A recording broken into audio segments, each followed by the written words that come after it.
Hello everyone, welcome to another video. If you guys follow me on Instagram, then you already know what this big box here behind me is. But if you don't follow me on Instagram, this is my Christmas in July and June present to myself from Flyin Miata. So finally, my engine internals have all come in. I wanted to go over a little bit of what parts I chose and why I chose them. I know I did a video on my Instagram just showing what they all were, but not everyone may be aware of, why that would be a good part to have in your engine versus another.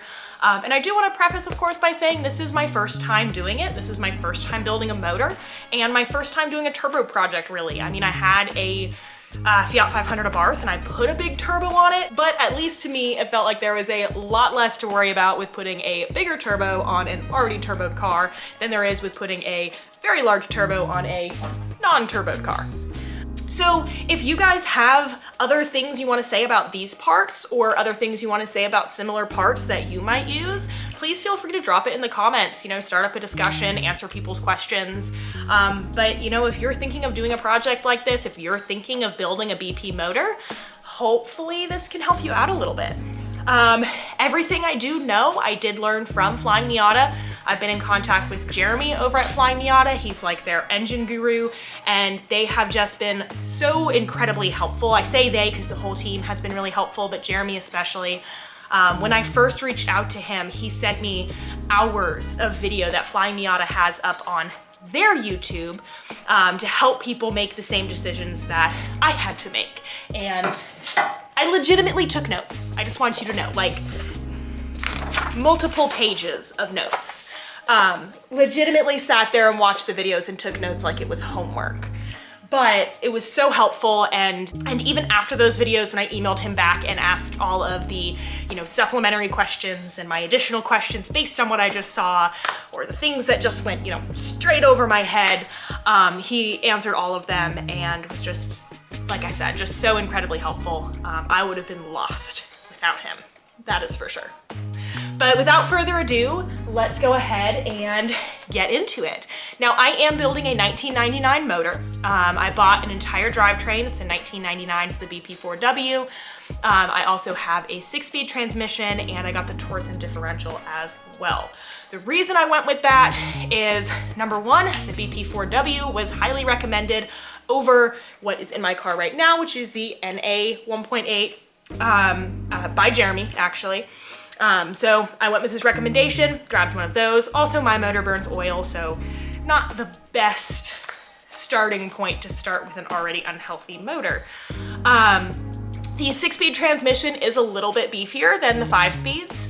According to Flyin Miata, they can be good up to somewhere in the 300 to 350 range on street driving without a rebuild. I think they actually said 300 on track, 350 on street. So me aiming for somewhere around that 350, that's kind of why that's my cutoff. I don't want to have to build the trans right now. But if I do decide that I want to turn it up a little bit, there is a shop up the road from me that does build trans in these cars. So that's always an option in the future, just not where I'm going to start. Now, the cool thing about these motors is you actually don't have to build them if you're aiming for less than about 250. But for me, I wanted big power, and I also chose to overbuild my motor. And this is something that, if you've got the money, it's really worth it to do, because you don't want to spend even a couple $1,000s on a turbo kit and then have your motor blow up because it was a, weak factory motor on its last legs anyway, and now you just threw a bunch of boost at it and kaboom. My motor, when Jeremy was talking about these parts and he recommended some, and he said, oh, this one's good up to 400, this one's good past 4. I generally would choose the part that's good past 4. Not all of them, I'm not doing cams, I'm not doing a crank. Those are good for much higher than 400 horsepower. But a lot of them I did just because I would rather run less power than my engine can handle and hopefully keep it under a little less strain, since I know reliability is always a concern once you start putting big power on these motors. Let's go ahead and get started with the one part that I did not get from Flyin Miata. They don't carry these anymore, and they are the Carrillo H-beam rods. Now, Flyin Miata does carry the A-beam rods, But I chose to go with the H-beam. Again, I'm overbuilding my motor. I know it's overkill. It is definitely overkill. These are, like I said, just a little bit stronger than the A-beams. So the A-beams are gonna be good about 300 to 350, which again is where I'm looking to run. So I would basically be maxing out about the capacity of that rod. While these are good, you know, quoted good 450 plus. And 450 is definitely a number higher than where I think is, at least, you know, for me and the driving that I do, at least manageable in this car. I feel that over that, you know, without maybe some major aero, really big stickies, a lot of work done to the car, it becomes hard to put that power down. And that's kind of why I'm not aiming for power quite that high. And also these supposedly have a little bit of a more robust top end as well. I don't want to take this out of the bag until I'm ready to use it, keep it all shiny. But yeah, these supposedly have a little bit of a more robust top end compared to the A-beams as well. So these are my Carrillo H-beam rods. Next on the list, some SuperTech dual valve springs. So valve springs 100%, if you're building your motor, you should do valve springs. The single valve springs are good for, again, right up to about that 350 mark. The dual valve springs are gonna be good above that. And these are also good in situations where you might be at high RPM for a while. So, you know, if you're building a race car, your race car might only be 275 or 300, but you probably wanna go ahead and go with the dual valve springs just because you're gonna be spending so much time at high RPM on a racetrack. The reason I went with these, again, overbuild, right? Number one. And number two, while this isn't a race car by any means, I likely am gonna take it to the track because all my cars seem to end up on the track at some point. So, you know, I'd like for my motor to not blow up when I take it to the track. Better to build for it. As far as valves, I am actually going with the factory valves. I'm taking it to the machine shop this week. So, you know, I haven't had anyone look at them yet, but if my machinist looks at them and he says, hey, you know, these aren't really looking great, then I will 100% go ahead and buy new OEM. But my motor is, you know, relatively low miles. It had great compression numbers when I purchased it, so I have no reason to believe that there's anything in the motor that, you know, cannot be reused. It should all be fine, but he's gonna kind of evaluate all of that for me. As far as valves, you might choose to switch to a forged valve or a different valve, some sort of aftermarket valve if you are bouncing off the rev limiter a lot. So again, like if it is strictly a race car, probably wanna go ahead and do those. And 100% if you're drifting or doing autocross where you're kind of, you know, you can bounce off that rev limiter a good bit, valves are gonna be something you're gonna want on that list. Next up, I have kind of the basics, a little bit of the boring stuff. And this is, you know, a little bit of a no-brainer, but I do have the APR does aero, ARP does bolts. I always mix those two up, but the ARP head and main studs. So those are going to swap from the factory bolts into studs. They're a little bit strong, well, I was gonna say a little bit, they're a good bit stronger. They're gonna be a lot stronger. They're gonna be able to handle the power a lot better. I'm not really going in any order here. Literally the order makes absolutely no sense, but that's fine. I do also have here, this is a Foundry forged oil pump. This was something I was a little on the fence, like, do I get it, do I not? I actually almost didn't and just went with the stock one, but I finally decided to go ahead and do it again because like I said, it might end up on the racetrack and you know, this is like, if you're building a race car, you wanna get one of these for sure. So while your factory pump just has a cast gear, this one has a forged gear. So this is gonna definitely be stronger. And we have a reminder to put in the crank seal of your choice before installing the oil pump. I probably need that reminder. Two more big boxes. The first of which is the ATI Super Damper. Now this is something you do not need to take apart your motor to put this in. I don't even think you need to pull your motor to put this in. And this is something that, you know, Flyin Miata actually recommends can be great on any car, whether it's boosted, whether you build the motor, the ATI damper is great. It literally tells you right on the box what it does. So it does reduce or eliminate the harmonics. It's gonna make the engine run a lot smoother. It's gonna help prevent oil pump and timing chain failures and things like that. So this is one of those things that they say, you know, if you're boosting your car, it's one of those necessary, you gotta do it. Last but certainly not least, as these big components go, are the Wiseco pistons. Now these are super cool.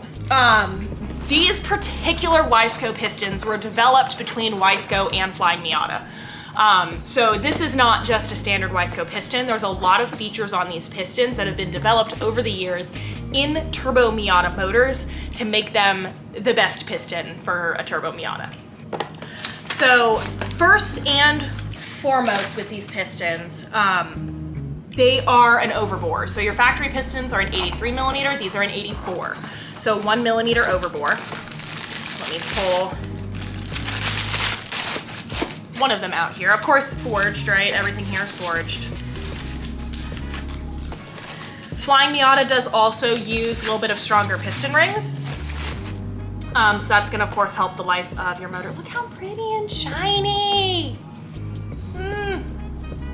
Love it, love it. And these are designed to handle up to about 1200. So, whole heck of a lot more than I'm ever gonna be running in this car, and a whole heck of a lot more than anyone ever runs in these cars. I would be really interested to see if anyone has ever built a BP to 1200 horsepower. Has someone tell me if they have, because that would be insane. The design and shape of these is also supposed to reduce piston rock, so it's supposed to make your pistons a little quieter than other forged pistons. This coating you see on it, so on the sides, this is a moly coating to reduce friction, and then on the top, we do have a ceramic coating to help with heat resistance. Flyin Miata and Wiseco have also designed the overall shape of these to run without the factory oil squirters, which should give you a little bit of better oil pressure and less oil consumption, which, you know, Miatas, they like to consume oil, okay? So we love less oil consumption. When I learned about these pistons, it was just an absolute no-brainer for me. And this is really just a grazing of the surface of what these things do. Flyin Miata does have a whole video on the piston specifically on their channel. So I would encourage you guys to go check out that video if you've got other questions on it. Like I said, I am learning as I go here, so a lot of this is me, you know, reiterating what I've learned, and, you know, I might say stuff wrong. I'm learning. Cut me a break. Thank you. Lastly, I've got a couple just little things. So, you know, we need dropping stuff. Just your, you know, we've got the thrust washers, we've got some gaskets, some other bolts, washers, nuts, all that little stuff that you're not really supposed to reuse when you rebuild an engine. And then I've got 3 little things, 4 boxes. So of course we've got the bearing. So these are the ACL tri-metal race bearings. Definitely a must if you're building your motor for boost. And then, last but certainly not least, 2 tools to go along with this. So this is the Wiseco piston ring compressor tool. So this is designed to make my life a million times easier when I am installing those pistons. Oh, it's all wrapped up, so I'm not gonna unwrap it, but designed to make my life so much easier when I'm actually installing the pistons, and anything to make my life easier is a plus for me. And last but not least, I have this little guy right here.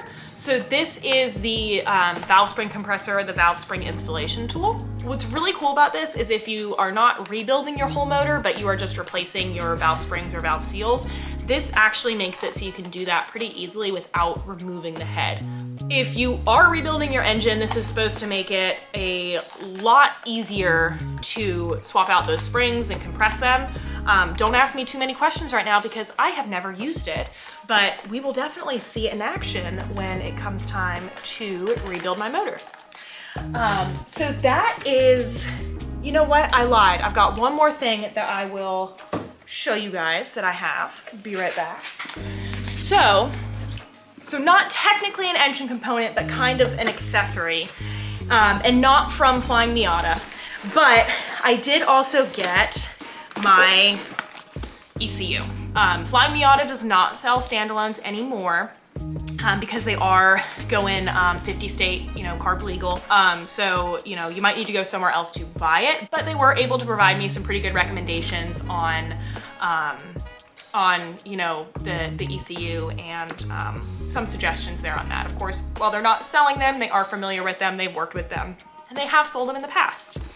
I went with Haltech because, guys, it's Haltech. I mean, it's kind of like the best option out there, in my opinion. It's kind of like the tippity top ECU.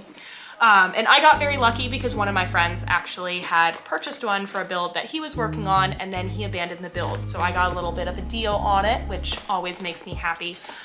So don't ask me too much about which one it is or why I chose it, because I don't know. I figured he's built turbo Miatas, he's built a lot of Miatas, and so I figured that if it was good enough for him, it sure as hell would be good enough for me too. So outside of the motor, some other stuff that you guys are gonna see me start getting here eventually. Definitely cooling, right? These cars are not the best at cooling, but it doesn't really matter because they don't make a ton of power from the factory. But as you add power, you do need to worry about that cooling. So I am gonna be going with an aluminum radiator. We're gonna be doing fans. Also definitely worrying about fluids. So just putting in really good quality fluids in the transmission and the motor. Just give the motor and the trans, or give the drivetrain the best of the best. I'm also going to be going with, Poly or Mazda Comp motor mounts. A little bit stiffer than the factory ones. Chances are my factory ones are torn. They like to do that. It's a 30-year-old car. What can I say? So, definitely pulling those out and swapping them with something a little bit beefier, a little bit stronger. For the motor, I'm also gonna be going with a 36-2 timing wheel from Flyin Miata. I'm gonna be honest, the entire video on timing went right over my head. Not all of it, but a lot of it went over my head. Definitely need to watch that again when the time comes. But I know that timing wheel is going to allow for greater adjustability, and it's gonna be a better option for the standalone to allow me that greater adjustability on timing. Of course, we will see a clutch down the line. Factory clutch cannot hold 350, so I will be doing a new clutch. Definitely something grabbier because I like grabby clutches too. And because I have an early chassis, because I have a 92, I'm gonna be adding some chassis bracing as well. As Jeremy put it, these chassis are noodly, and noodly does not go well with 350 horsepower. So I'm gonna be adding some extra chassis bracing. Flyin Miata has all of that stuff. So we'll be throwing that under the car here as well. So that is kind of the basics of my turbo build. I already did suspension, and I've got, I'm gonna be doing some big brakes as well, because of course when you go fast you need to be able to stop as well. So I've got all that stuff going, but yeah, that's kind of the basics of what we've got going in. And I'm staring at my motor over here in the corner that is all in pieces on a cart and ready to be loaded up in my car to go to machine shops. But yeah, so we'll wave bye to all my pretty new parts, and next time we see them, they'll be going in my motor. So yeah, who knows when that will be. Obviously there's a little bit of a wait at the machine shop. Any good machine shop, there always is. If your machine shop can take you in right away and has no one else there, run. But with that being said, I will see you guys in the next video. Bye.